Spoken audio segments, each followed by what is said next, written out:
Hello everyone. आज के इस लेक्चर में हम कवर करने वाले हैं टॉप 250 एमसीक्यू टीचिंग एप्टीट्यूड के। इसके चार पार्ट पहले कवर कर चुके हैं। चार पार्ट में हमने एवरी पार्ट में हमने जो 20 क्वेश्चन को कवर किया है। तो चार पार्ट हमने कवर कर चुके हैं, तो टोटल मिला के 80 क्वेश्चन को हमने यहाँ पे जो वो टारगेट कर चुके हैं, है ना। 80 क्वेश्चन को डिस्कस कर चुके हैं। ये हमारा टॉपिक नंबर 5 है या पार्ट नंबर 5 है ये हमारा, जिसमें कि 20 क्वेश्चन और करेंगे हम। तो इसको क्लास को मिला के टोटल हमारे कितने क्वेश्चन हो जाएंगे? टोटल क्वेश्चन हमारे हो जाएंगे 100 इस क्लास को मिला के। उसके बाद 150 क्वेश्चन हमारे रिमेनिंग बचेंगे, ठीक है ना। तो चलिए स्टार्ट करते हैं। 81 नंबर क्वेश्चन से करना है हमको कि what are the characteristic of continuous and comprehensive evaluation. कि कंटिन्यूअसली हम एवेल्युएट करें, कॉम्प्रिहेंसिवली तरीके से एवेल्युएट करें, तो कौन से कैरेक्टरिस्टिक इसमें से जो वो होने चाहिए कि इंक्रीज हो workload on student by taking multiple test. देखो, नेगेटिव और पॉजिटिव वर्ड को लेके चलेंगे, ठीक है ना। पहला पॉइंट ये था। दूसरा क्या था? It replace mark with grade, के नंबर को हम ग्रेड में जो रिप्लेस करेंगे। इवेल्युएट करेंगे एवरी एस्पेक्ट ऑफ स्टूडेंट, और it help in reducing examination phobia. हम आंसर की ओर आए कि कैसे आंसर दे रखा है, इसका एक आंसर तो नहीं है ना, एक से ज़्यादा है। तो हम ऊपर से नेगेटिव और पॉजिटिव को देखते हैं। हमें कंटिन्यूअस और कॉम्प्रिहेंशन इवैल्यूएशन के कैरेक्टरिस्टिक्स को बताना है, तो कहीं ना कहीं पॉजिटिव वर्ड को देखना है और नेगेटिव को हमें रिमूव करना है। तो देखो, वर्कलोड को इंक्रीज करना क्या होगा? ये एक नेगेटिव वर्ड हो गया, तो ए को तो काट दो आप, जहाँ पे ए आए वो ऑप्शन में नहीं होगा। उसके बाद अगर हम देखें कि रिप्लेस मार्क विद ग्रेड, के नंबर को ग्रेड से रिप्लेस करना है, ठीक है ना। तो ये हमारा दोनों जगह आ रहा है, ऑप्शन नंबर बी में भी आ रहा है और डी में भी आ रहा है। तो ये तो बन जाएगा हमारा। अच्छा, इवेल्युएट करेंगे हम हर एस्पेक्ट को, स्टूडेंट के बिल्कुल करेंगे, हर एस्पेक्ट को इवेल्युएट करेंगे, तो सी भी आना चाहिए। और सी यहाँ पे नहीं आ रहा, तो ये भी कट गया। तो आंसर हमारा ऑप्शन नंबर 4 बनेगा। बट डी को भी पढ़ लेते हैं कि ये हेल्प करेगा रिड्यूस करने में एग्जामिनेशन फोबिया, यानी कि उनके डर को दूर करेगा, एक तरीके से रिड्यूस करेगा। तो बिल्कुल ये भी हो जाएगा। तो इसका right answer option number D बनेगा। नेगेटिव को निकालना था और पॉजिटिव को रखना था। अब हमें बताना है कि which one of the following activities denote करें ग्रेट स्ट्रेंथ ऑफ टीचर, कि टीचर की स्ट्रेंथ को कौन सी चीज डिनोट करेगी इसमें से। अगर हम इसकी ओर आए, ऑप्शन की ओर देखें, तो यहाँ पे भी हमें पता चलता है कि एक से ज्यादा आंसर होंगे इसके, एक से ज्यादा ऑप्शन इसके हैं, है ना। तो ए में क्या बोला है कि अब देखो हमें क्या बताना है, ग्रेटेस्ट स्ट्रेंथ बतानी है टीचर की। तो कहीं ना कहीं टीचर के बारे में हमें पॉजिटिव चीजों को तो रखना है, और यहाँ से हमें नेगेटिव को उखाड़ फेंकना है ना। नेगेटिव को क्या करेंगे हम यहाँ से रिमूव कर देंगे। तो अब आते हैं हम यहाँ पे कि फुल टाइम एक्टिव हो involvement in the institutional management, कि फुल टाइम वो इन्वॉल्वमेंट हो उसका। सेटिंग एग्जाम्पल को सेट करें, हाँ ये तो बिल्कुल बनेगा कि एग्जाम्पल को तो सेट करना ही करना है। तो ऑप्शन नंबर बी तो आना चाहिए। बी कहाँ पे नहीं है, वहां से उसको डिलीट कर देते हैं। यहाँ पे बी नहीं है तो इसको हटा देते हैं। Willingness to put assumption to the test, कि टेस्ट में वो अपनी एजम्पशंस को एक तरीके से पुट करेगा, है ना। तो टेस्ट में पुट करेगा वो एग्जामिनेशंस को, बिल्कुल करेगा। तो सी भी आना चाहिए। सी कहाँ पे नहीं आ रहा? सी ऑप्शन नंबर ए में नहीं आ रहा। तो अब आंसर हमारा क्या बनेगा? या तो बी होगा या डी होगा। अब देखो, बी सी हमने दोनों देख लिए, बी सी यहाँ पे भी आ रहा है। तो या तो ये देख लो कि ए आएगा या नहीं आएगा। और देखो डी तो दोनों जगह आ रहा है। डी तो दोनों जगह आ रहा है कि एक्नॉलेजिंग मिस्टेक्स, है ना, मिस्टेक्स को एक्नॉलेज करना। अच्छा, अब हमें ये देखना है कि फुल टाइम एक्टिव होगा, उसका इन्वॉल्वमेंट होना जरूरी है इंस्टीट्यूशनल मैनेजमेंट में। ये तो नहीं होगा। मैनेजमेंट में जरूरी क्यों है? टीचिंग में जरूरी होता है। यहाँ पे टीचिंग के बारे में बोल रखी होती बात, तो कहीं ना कहीं ये सही हो जाता है ना। बट मैनेजमेंट में इन्वॉल्वमेंट होने की बात क्यों, और हर समय की बात बोल दी इन्होंने, तो इसलिए ये तो नहीं हो सकता। तो ऑप्शन नंबर ए तो नहीं आना चाहिए। ए यहाँ पे आ रहा है तो इसलिए ये भी कट गया। तो ऑप्शन नंबर हमारा इसका बी जो राइट आंसर बन जाएगा। 83 क्वेश्चन नंबर की ओर आए, तो इसमें से हमसे पूछा है कि कौन सी स्टेटमेंट करेक्ट है, किस चीज के बारे में। Multiple choice type question. Multiple choice type question कौन से होते हैं? एमसीक्यू बेस्ड है ना, जिसके 4 ऑप्शन दे रखे होते हैं, हमको 5 ऑप्शन भी दे रखे होते हैं, बट ऐसे टाइप नहीं होगा, डिस्क्रिप्टिव नहीं होगा, है ना। तो they are more objective than true false type questions, कि ज्यादा ऑब्जेक्टिव होता है ट्रू फॉल्स टाइप के क्वेश्चन से। They are less objective than ऐसे टाइप्स क्वेश्चन। देखो लेस ऑब्जेक्टिव का मतलब क्या हो गया, देखो कहीं कहीं पे मल्टीपल चॉइस का क्वेश्चन का यूज होता है, कहीं पे ऐसे टाइप्स का होता है, तो लेस यूज की तो बात ही नहीं होगी। They are more subjective, subjective नहीं ऑब्जेक्टिव होते हैं। सब्जेक्टिव तो एक तरीके से नेगेटिव वर्ड हो गया ये भी। और they are more subjective, subjective भी नहीं होंगे, ऑब्जेक्टिव होने चाहिए, और लेस ऑब्जेक्टिव नहीं मोर ऑब्जेक्टिव होने चाहिए। तो इसलिए आंसर इसका ऑप्शन नंबर ए बनेगा, है ना।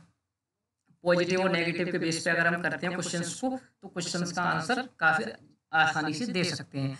हमें बताना है इसमें से कौन सा रिक्वायर्ड है गुड टीचिंग के लिए, एक अच्छी टीचिंग के लिए, है ना, क्या चीज जरूरी है, ये बताना है हमको। तो डायग्नोस, रेमेडी, डायरेक्शन और फीडबैक। तो कहीं ना कहीं फीडबैक तो बनता ही है, तो जहाँ पे ए आ रहा हो वो तो लेना ही लेना है। फीड वो सॉरी डी, है ना। तो डी तो अगर हम देखें तो डी 3 जगह आ रहा है, ये तो नहीं होगा इसका आंसर। अच्छा, डायग्नोस करना, रेमेडी और डायरेक्शन, कहीं ना कहीं अच्छी टीचिंग के लिए अगर हम देखें तो ये चारों ही पॉइंट जो वो महत्वपूर्ण हो जाते हैं। डायग्नोस भी करना, रेमेडी भी, और डायरेक्शन और फीडबैक। तो इसका आंसर क्या बन जाएगा हमारा, ऑप्शन नंबर ए बन। 85 नंबर क्वेश्चन की ओर आए हम। तो मेन ऑब्जेक्ट पूछा है हमसे किसका, स्टूडेंट के evaluation of the of teachers के मेन ऑब्जेक्ट क्या होता है, of student evaluation of teachers, यानी टीचर्स के स्टूडेंट इवेल्युएशन, स्टूडेंट का इवेल्युएशन कर रहा है ना वो, तो क्या चीज जरूरी होती है। अगर हम देखें कि आंसर कैसे दे रखा है इसका, तो इसमें भी एक से ज्यादा ही ऑप्शंस हैं। तो अगर हम यहाँ पे देखें गैदर गैदर करना इन्फॉर्मेशन को अबाउट स्टूडेंट वीकनेस, बिल्कुल स्टूडेंट्स की वीकनेस है उसमें, उसके बारे में इन्फॉर्मेशन गेन करेंगे। और आगे पढ़ लेते हैं कि क्या होगा, कि make teachers take teaching seriously. हाँ, टीचर को टीचिंग जो सीरियसली करनी चाहिए। तो ऑप्शन नंबर बी तो आना चाहिए, जहां पे बी नहीं है उसको काट देते हैं, बी यहाँ पे नहीं है। टीचर हेल्प करेगा एडेप्ट करने इनोवेटिव मेथड ऑफ टीचिंग में। हाँ, इनोवेटिव मेथड को यूज करेगा, बिल्कुल करेगा वो इनोवेटिव मेथड को, है ना, जो नए नए मेथड्स, इनोवेटिंग आइडिया, है ना, उस सारी चीजों को यूज करेगा। तो सी भी आना चाहिए, सी यहाँ पे नहीं आ रहा है, इसको काट देते हैं। सी इन दोनों में आ रहा है। देखो अब यहाँ एक तरीका और है कि बी यहाँ पे भी है, सी यहाँ पे भी है, ए और डी में देख लो कौन सा बेस्ट है। कि आइडेंटिफाई करेंगे area of further improvement in the teaching trades. देखो टीचर की इवेल्युएशन की बारे में बात हो रही है ना, इवेल्युएशन ऑफ द टीचर्स। तो टीचर की बात हो रही है, तो टीचर टीचिंग ही आना चाहिए यहाँ पे भी, है ना, टीचिंग ही आएगा। तो आइडेंटिफाई करेंगे area of further improvement in the teachers, teachers के इंप्रूवमेंट के एरिया के फाइंड आउट करेंगे, उसकी इंप्रूवमेंट कैसे हो सकती है। तो डी भी आना चाहिए, है ना। और वहां पे स्टूडेंट्स की वीकनेस के बारे में बोला, तो ये तो नहीं आएगा। ऑप्शन नंबर इसका कौन सा बनेगा right answer, option number B इसका राइट आंसर बन जाएगा। 86 नंबर की ओर आए हम। तो आइडेंटिफाई करना हमको important element of a teacher, teacher का इम्पोर्टेंट एलिमेंट, यहाँ पे भी टीचर के बारे में बात हो रही है। Has to take cognizance of while addressing student in a classroom, कि क्लासरूम में एड्रेस करना है स्टूडेंट्स को, है ना। तो एक तरीके से इम्पोर्टेंट एलिमेंट बताना है टीचर का कि कैसे एड्रेस कर सकते हैं हम क्लासरूम में। तो अवॉइड करना प्रॉक्सिमिटी को, वॉइस को मॉड्यूलेट करना, रिपीटेटिव पॉज लेना, या फिर फिक्स पोजर करना, है ना। पॉजिटिव और नेगेटिव के बेस पे इसका भी आंसर दिया जा सकता है। कि देखो अवॉइड करना प्रॉक्सिमिटी को, ये तो गलत हो गया। रिपीटेटिव पॉज लेना, बार बार पॉज लेना, ये भी एक तरीके से नेगेटिव बना देगा हमारी टीचिंग को। फिक्स पोजर यानी कि एक ही तरीके का पोज बनाते रहना उनके सामने, तो ये भी गलत हो जाएगा, है ना। वॉइस को मॉड्यूलेट करना यानी कि वॉइस को एज पर सिचुएशन मॉड्यूलेट करते रहना, ठीक है ना। तो इसका right answer option number B बनेगा। 87 नंबर क्वेश्चन की ओर आए। तो एक टीचर जो होता है सेलेक्ट करता है best option to ensure the your effective presence in the classroom, कि हमारी प्रेजेंस को क्लासरूम में इफेक्टिव बनाने के लिए एक बेस्ट टीचर किस ऑप्शंस को यूज करता है। कि use of peer command, making aggressive statement, या adoption of well establish posture, या फिर बीइंग अथॉरिटेरियन। देखो अथॉरिटेरियन तो बिल्कुल नहीं हो सकता, अथॉरिटेरियन एक नेगेटिव वर्ड हो गया, है ना। पीयर कमांड या मेकिंग अग्रेसिव स्टेटमेंट, देखो अग्रेसिव भी नेगेटिव हो गया। अब हमें देखना है कि ए या सी में कौन सा बेस्ट है। एडेप्ट करना वेल एस्टेब्लिश पोस्चर को, वेल एस्टेब्लिश है ना, ये कहीं ना कहीं हमें बेस्ट लगता है ऑप्शन नंबर ए के अकॉर्डिंग अगर हम चलते हैं तो। इसका राइट आंसर क्या बन जाएगा, ऑप्शन नंबर सी बनेगा। 88 नंबर क्वेश्चन की ओर आए तो हमें क्या बताना है, लर्नर के कैरेक्टरिस्टिक को बताना है कि may be consider helpful in designing effective teaching learning system, के टीचिंग लर्निंग सिस्टम को डिजाइन करना है हमें, इफेक्टिव टीचिंग लर्निंग सिस्टम को, है ना। तो कौन से लर्नर के कैरेक्टरिस्टिक हेल्पफुल रहेंगे इसमें, हमसे ये पूछा गया है इस पे। अगर हम इसकी आंसर की ओर आए तो यहाँ पे भी हम एक से ज्यादा ऑप्शंस को चूज करना है ना, एक से ज्यादा चीजों को देखना है। तो अगर हम बात करें प्रायर एक्सपीरियंस लर्नर का काम आएगा in the respect of the subject के बारे में कितनी नॉलेज है उनको पहले से लर्नर्स को, है ना, लर्नर्स को कितनी नॉलेज है, बिल्कुल आएगा काम। तो ए तो आना चाहिए, जहाँ पे ए नहीं है वो उसको काट देते हैं। यहाँ पे भी ए नहीं आ रहा, यहाँ पे भी नहीं आ रहा। अब हम एक तरीका और देखें तो देखो फर्स्ट यहाँ पे भी आ रहा है, थर्ड यहाँ पे भी आ रहा है, फोर्थ यहाँ पे भी आ रहा है। अब सेकंड और सिक्स में देख लो, सेकंड या फिर सिक्स में कौन सा अच्छा है, कौन सा बेस्ट है इस स्टेटमेंट के हिसाब से। तो इंटरपर्सनल रिलेशनशिप्स की बात होगी, of the learner family friends के लर्नर से उसकी बात होगी, या motivational oriented of the orientation of the students की बात होगी, है ना। तो कहीं ना कहीं अगर हम देखें तो उनकी फैमिली रिलेशनशिप से हमको क्या मतलब अपनी टीचिंग में, है ना। फैमिली फ्रेंड्स या उनके रिलेटिव से हमें क्या मतलब, उनके इंटरपर्सनल से, तो ये तो नहीं आना चाहिए ऑप्शन नंबर सेकंड, यानी कि सेकंड वाला नहीं आएगा, तो यानी कि ऑप्शन नंबर बी इसका राइट आंसर बन जाएगा अकॉर्डिंग टू दिस स्टेटमेंट। अब पढ़ लेते हैं कि देखो प्रायर एक्सपीरियंस काम आएगा लर्नर का, बिल्कुल आएगा। Ability of the learner in respect of subject, बिल्कुल। स्टूडेंट की लैंग्वेज बैकग्राउंड और interest of the student following prescribed dress code के बारे में ये भी नहीं होगा, है ना। तो इसका राइट आंसर इसलिए ऑप्शन नंबर बी बन जाएगा, मोटिवेशनल ओरिएंटेड भी होगा। क्वेश्चन नंबर 89 की ओर आए हम यहाँ पे कि यूज ऑफ टीचिंग एड्स, के टीचिंग्स के एड्स को यूज करेंगे जस्टिफाई करना ऑन द ग्राउंड्स ऑफ, किस चीज को जस्टिफाई करना चाहते हैं हम यहाँ पे, कि अट्रैक्ट करेंगे स्टूडेंट की अटेंशन को क्लासरूम में, मिनिमाइज करेंगे इनडिसिप्लिन को। देखो डिसिप्लिन को मिनिमाइज करना है, इनडिसिप्लिन को मिनिमाइज करना, प्रॉब्लम्स इन द क्लासरूम में जो प्रॉब्लम आ रही है, या फिर ऑप्टिमाइज करेंगे learning outcome of the student या effective engagement of the student in the learning task.